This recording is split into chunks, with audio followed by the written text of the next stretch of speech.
हमारी किताब में जो अगला टॉपिक है वो है इंफ्रास्ट्रक्चर। क्या है इंफ्रास्ट्रक्चर? उसको हिंदी में बोलते हैं हम लोग आधारिक संरचना।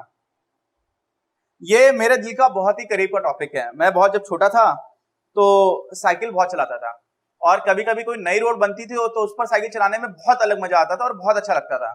तो इंफ्रास्ट्रक्चर में रोड्स ही नहीं आती हैं, बहुत कुछ आता है, लेकिन ट्रांसपोर्टेशन एक जगह से दूसरी जगह जाने की जो जैसे रोड है, पुल है, सुरंग है, टनल जिसको हम लोग बोलते हैं इंग्लिश में, रेल है, जलमार्ग है। अब हमारे यहाँ जलमार्ग बनाए जा रहे हैं तो उसमें राष्ट्रीय जलमार्ग भी बनते हैं। जैसे एक आपका हल्दिया तक जाता है हमारे इलाहाबाद से स्टार्ट होकर के, तो वो अभी बनारस से होकर के जा रहा है। तो ऐसे बहुत सारे 111 जलमार्ग भी बनाने की योजना बनाएगी, जिसमें हमारे जो एक मंत्री जी हैं अभी नितिन गडकरी जी, उन्होंने स्टार्ट कराया था इसको काफी तेजी से। तो ट्रांसपोर्टेशन एक बहुत ही बड़ा रोल प्ले करता है इंफ्रास्ट्रक्चर में। और उसके बाद बाकी क्या होता है, जैसे कि पावर ग्रिड्स हैं। पावर ग्रिड्स क्या होता है? जो आपने देखा होगा ना कि बड़े बड़े खंभे होते हैं बिजली के जिससे तार जा रहे होते हैं, वो भी इंफ्रास्ट्रक्चर का हिस्सा बनाते हैं। और उसको छोड़ करके एक बहुत ही ज्यादा सम्मानीय व्यक्ति है मेरे लिए, इंजीनियर श्रीधरन साहब। उनको मुझे लगता है, मुझे पर्सनली लगता है ऐसे व्यक्तिगत तौर पर कि उनको भारत रत्न दिया जाना चाहिए। उन्होंने बहुत ही बड़े बड़े प्रोजेक्ट्स जो हैं वो बहुत चुटकियों में और बहुत ही एफिशिएंटली किए। एफिशिएंटली मतलब बिना ज्यादा संसाधन खर्च किए, कम से कम संसाधनों में बहुत ही अच्छा रिजल्ट दिया। उनको हम लोग बोलते हैं मेट्रो मैन ऑफ इंडिया, है ना। मेट्रो मैन के नाम से भी जाने जाते हैं। तो जैसे मिसाइल मैन के नाम से हमारे एपीजे अब्दुल कलाम साहब जाने आते थे, ऐसे मेट्रो मैन के नाम से। और क्यों? क्योंकि जो दिल्ली मेट्रो का प्रोजेक्ट था वो उन्हीं की निगरानी में हुआ था। उसके पहले भी उन्होंने बहुत सारे प्रोजेक्ट्स किए थे। कभी समय मिला तो श्रीधरन साहब के ऊपर एक उनके सम्मान में एक वीडियो बनाऊंगा। और ये सब मैं इसलिए बता रहा हूं क्योंकि दिल्ली मेट्रो में आजकल मालूम है लगभग 60 लाख लोग हर दिन ट्रेवल करते हैं, और 60 लाख लोग अगर वही रोड पे चलते थे तो बहुत प्रदूषण होता था। बहुत ही अच्छी तरह से दिल्ली के लोगों की जो आम जीवन है उनका वो बहुत ही अच्छे से इंप्रूव हुआ है मेट्रो की वजह से। और ऐसे ही मुंबई लोकल से 75 लाख से 80 लाख लोग रोज चलते हैं, और वहां पर भी मेट्रो बनना स्टार्ट हुई। और ऐसे अभी एक्सप्रेसवेज बनते हैं। तो हमारे यहाँ पर अलग अलग तरह की रोड्स होती है। एक होती है ग्रामीण रोड होती है, फिर जिले में कुछ रोड्स होती हैं, उसके ऊपर के हमारे स्टेट हाईवेज होते हैं, उसके ऊपर के नेशनल हाईवेज होते हैं जिनको बोलते हैं राष्ट्रीय राजमार्ग, और उससे भी अच्छी अब रोड्स होती हैं जिनको हम लोग बोलते हैं एक्सप्रेसवेज। तो ये सब क्या होता है क्या नहीं होता, ये सब मुझे बहुत अच्छा लगता था। अभी हमारे देश में सबसे बड़ा एक्सप्रेसवे है आगरा से लेकर के लखनऊ तक का, कुछ 302 किलोमीटर का है। उसके जस्ट बगल में यमुना एक्सप्रेसवे 165 किलोमीटर का। ऐसे ही हमारा इधर अहमदाबाद से वडोदरा तक के लिए जाता है। फिर हैदराबाद की रिंग रोड है। तो ये सारी चीजें मैं बहुत पढ़ा करता था, बहुत ज्यादा पढ़ता था, क्योंकि मुझे ये सब पढ़ना बहुत ज्यादा इंटरेस्टिंग लगता था। तो अगर आप इसको पढ़ोगे तो आपको भी बहुत मजा आएगा। ये बहुत ही ज्यादा इंटरेस्टिंग सब्जेक्ट है। लेकिन इस टॉपिक में हम लोग अभी किसकी बात कर रहे हैं कि अंग्रेजों के समय पर हमारे देश की आधारिक संरचना कैसी थी। तो कई लोग ऐसा बोलते हैं कि भाई अंग्रेज 1853 में हमारे यहाँ पर रेलवे लेकर के आ गए थे। मुंबई से थाने के बीच में सबसे पहले रेलवे लाइन भारत में जो स्टार्ट हुई थी वो मुंबई से थाने के बीच में हुई थी। वो अंग्रेजों ने बनाई थी, इसमें कोई दोहराई नहीं है। लेकिन अंग्रेजों ने जो हमारे यहाँ पर आधारिक संरचना में काम किया था ना, वो किस लिए किया था, क्या किस उद्देश्य से किया था और कितना किया था, यह जानना बहुत ही महत्वपूर्ण है। तो उनका पूरा उद्देश्य क्या था कि भारत से कच्चा माल कैसे हम रेलवे स्टेशन तक पहुंचा दें, भारत से कच्चा माल कैसे हम पत्तन तक पहुंचा दें। पत्तन क्या होता है? पोर्ट। पोर्ट मतलब क्या होता है? बंदरगाह, जहां से बड़े बड़े जहाज होते हैं ना, बहुत बड़े बड़े जहाज होते हैं, उसमें ये सब सामान जाता है। और मुझे ये पहले नहीं पता था कि जो समुद्र में जहाज होते हैं सामान ले जाने वाले, वो बहुत ही बड़े होते हैं। मतलब आप ऐसे सोचिए कि कुछ कुछ जहाज इतने बड़े होते हैं जिसमें करीब 50 से 60 मालगाड़ी का सामान एक साथ आ जाता है। सोचिए, और मालगाड़ी हमें कितनी बड़ी दिखती है। और अभी हमारे यहाँ पर उसमें भी इंफ्रास्ट्रक्चर की मैं बात अलग ही करनी पड़ेगी, क्योंकि उसमें मुझे लगता है 5-6 वीडियोस कभी और बनेंगे। हमारे यहाँ पर अभी 2 कॉरिडोर्स बन रहे हैं। एक है वेस्टर्न कॉरिडोर है जिसका वेस्टर्न डेडिकेटेड फ्रेट कॉरिडोर, और ऐसे ही ईस्टर्न डेडिकेटेड फ्रेट कॉरिडोर जिसमें हम लोग बहुत बड़ी बड़ी मालगाड़ियां चलाएंगे। तो भारत के नक्शे पर वो बनकर के आएगी। वो मैं कभी अलग से पढ़ाऊंगा। ये इतना अच्छा टॉपिक है, मुझे इतना पसंद है, इसलिए इसको मैंने काफी ज्यादा पढ़ा हुआ है। अभी मैं क्या बता रहा हूं आपको कि पोर्ट तक क्या ले जाना है, उनको सामान ले जाना है। क्या ले जाना है? कच्चा सामान। और पोर्ट को हम लोग हिंदी में क्या बोलते हैं? पत्तन बोलते हैं, या फिर बंदरगाह, है ना। कच्चा माल कहां तक ले जाना है? पोर्ट तक, बंदरगाह तक, ठीक है। पत्तन इसको लिख देते हैं अभी। और दूसरा कहां तक ले जाना है? रेलवे स्टेशन तक, ठीक।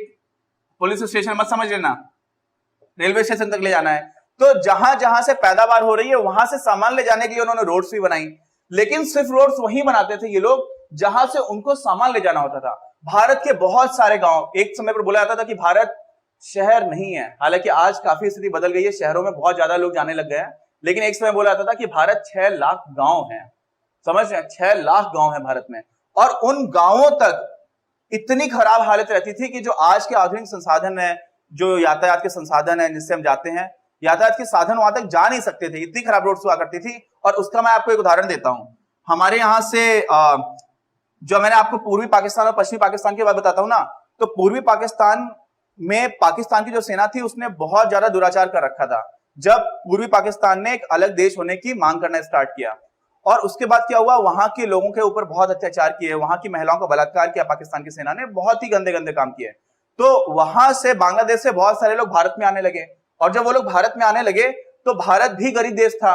उस समय हमारे देश की प्रधानमंत्री इंदिरा गांधी जी थी, और उन्होंने कहा कि हमारे यहाँ पर अगर ये लोग आ जाएंगे तो फिर हमारे देश के लोगों को दिक्कत होने लगेगी, क्योंकि हमारे देश में कहां पर आ रहे थे, असम में और पश्चिम बंगाल में वो लोग जा रहे थे। तो उस बीच में इंदिरा गांधी जी हमारे एक बहुत ही महान सेना नायक थे, जिनको हम लोग बोलते हैं मानेक शाह, जनरल मानेक शाह थे। तो उनसे बात की कि हम क्यों ना जो बांग्लादेशी लोग हैं उनकी मदद करें पाकिस्तान की सेना से लड़ाई के लिए। और ये बात वो अप्रैल में बुलाती है। अप्रैल कब? अप्रैल 1971 में।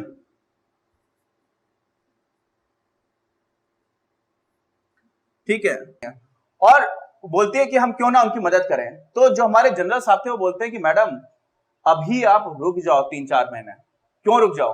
क्योंकि 3-4 महीने में जब मानसून आता है ना, तो बांग्लादेश और भारत के बहुत सारे ऐसे हिस्से हैं जो पूरा बाढ़, इतनी बाढ़ आती है कि हर तरफ आपको समुद्री समुद्र दिखता है।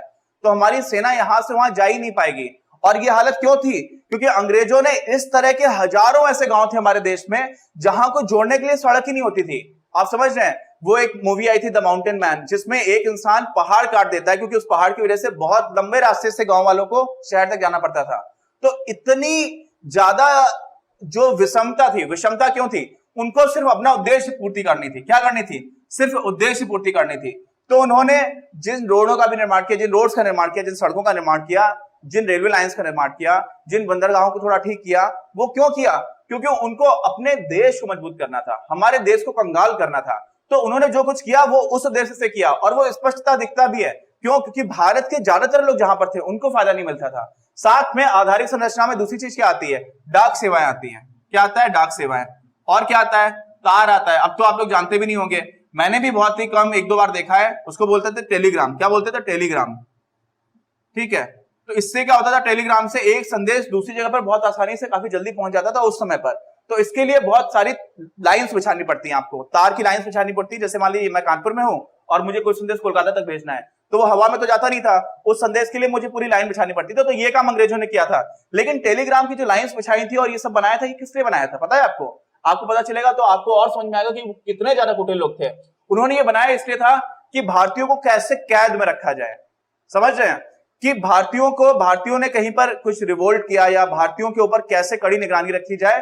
तो सेना के लिए, जो उनकी अपनी सेना थी, उस सेना में जल्दी से कोई आदेश एक जगह से दूसरी जगह भेजा जा सके, इसलिए उन लोगों ने टेलीग्राम की पूरी स्थापना की थी। तो उसका हमें कोई फायदा ही नहीं मिलता था, वो हमारे नुकसान के लिए था। तो कहने को तो आधारिक संरचना में उन्होंने टेलीग्राम हमारे यहां बना दिया, लेकर के आ गए, लेकिन इसका फायदा नहीं मिलता था। बट फिर भी डाक सेवाओं का हमें थोड़ा थोड़ा फायदा मिलने लगा था। ठीक है, तो डाकिया डाक लाया करके एक ऐड भी आया करता था पहले। और डाक सेवाओं से क्या होता था कि भारत के जो लोग थे, आम लोग थे, वो लोग भी एक दूसरे को चिट्ठियां भेजने लगे। तो ये थोड़ा सा भारतीयों के लिए अच्छा था। और एक और चीज भी अच्छी क्या हुई थी कि जब उन्होंने क्या बनाई, रेलवे लाइंस बनाई, तो बनाई तो पूरी शोषण के लिए थी, उनका उद्देश्य तो ये नहीं था। लेकिन जो सबसे महान हमारे नेता हुए अभी तक स्वतंत्रता संग्राम में, जिन्होंने अंग्रेजों को यहां से भगा दिया था, वो भी बिना लड़े, है ना, मतलब बिना हिंसा के। लड़े तो बहुत थे, बहुत बार उन्होंने अपने शरीर को बहुत परेशान किया, वो थे हमारे महात्मा गांधी। वो भी जब साउथ अफ्रीका से 20 साल बाद लौट करके आए थे, आपको ये भी नहीं पता होगा, वो गए तो थोड़े दिन के लिए थे, लेकिन 20 साल तक साउथ अफ्रीका में रहते, दक्षिण अफ्रीका में। और जब वहां से लौट करके आए थे तो 2-3 साल उन्होंने पहले भारतीय रेलवे जो उस समय की हुआ करती थी अंग्रेजों के बनाई हुई, उसी से पहले पूरा देश देखा कि भारत का देश है कैसा, लोग कैसे हैं, लोगों की क्या क्या समस्याएं हैं। और वो भी अंग्रेजों को ये पता होता तो शायद वो रेलवे बनाते ही नहीं, है ना, क्योंकि उनको ये नहीं पता था कि रेलवे की वजह से एक इंसान, एक भारतीय उठ खड़ा होगा और वो पूरा देश देखेगा और उसके बाद से उन्हीं की छुट्टी कर देगा।